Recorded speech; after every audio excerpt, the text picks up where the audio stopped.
సమ్మర్లో body heat అవుతుందా? అయితే తాగండి ఈ డ్రింక్. అదేదో కాదండి, రాగి జావ. బిల్డప్ ఎక్కువైందా?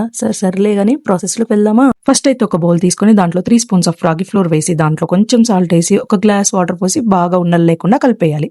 అది కలుపుకొని పక్కన పెట్టిన తర్వాత స్టవ్ మీద ఒక బౌల్ పెట్టి దాంట్లో ఒక గ్లాస్ ఆఫ్ వాటర్ పెట్టి దాన్ని బాగా బాయిల్ చేసుకోవాలి. బాయిల్ అయిన తర్వాత మనం మిక్స్ చేసుకున్న లిక్విడ్ రాగి ఫ్లోర్ని కూడా దీంట్లో కలిపేయాలి. మీకు స్వీట్ కావాలంటే షుగర్ కలుపుకోండి, హాట్ కావాలంటే సాల్ట్ కలుపుకోండి. సాల్ట్తో పాటు బటర్ మిల్క్ కలుపుకోవాలి. స్వీట్ అయితే షుగర్తో పాటు మిల్క్ కలుపుకోవాలి. ఇలా కలుపుతూ ఉంటే కొంచెం దగ్గర పడుతుంది. బాగా దగ్గర అయితే మాత్రం చల్లారిపోయాక బాగా గట్టిగా దగ్గరగా అయిపోతుంది. సో కొంచెం లిక్విడ్ లాగే ఉండేదాకా కలుపుకొని బటర్ మిల్క్ కలుపుకోండి. ఇక్కడ మాకు హాట్ కావాలి కాబట్టి బటర్ మిల్క్ కలుపుకుంటున్నా. కలుపుకొని స్టవ్ ఆఫ్ చేసి పక్కన పెట్టుకొని గ్లాస్లోకి సర్వ్ చేసుకోవటమే. ఇంకా రాగి జావ రెడీ. హాట్ రాగి జావ రెడీ. చాలా రోజుల తర్వాత వాయిస్ ఓవర్ ఇచ్చాను. వాయిస్ ఓవర్ ఇద్దామంటే మన దగ్గర బైక్ లేదు. సరే వాయిస్ ఓవర్ ఫోన్ తో ఇద్దామంటే పక్కన పుచ్చకాయలు 50కి 3 అని వస్తాయి. ఏం చేద్దామండి, వీడియో కోసం ఇన్ని కష్టాలు పడుతున్నా. కొంచెం సబ్స్క్రైబ్ చేసుకొని లైక్ చేసి షేర్ చేయండి.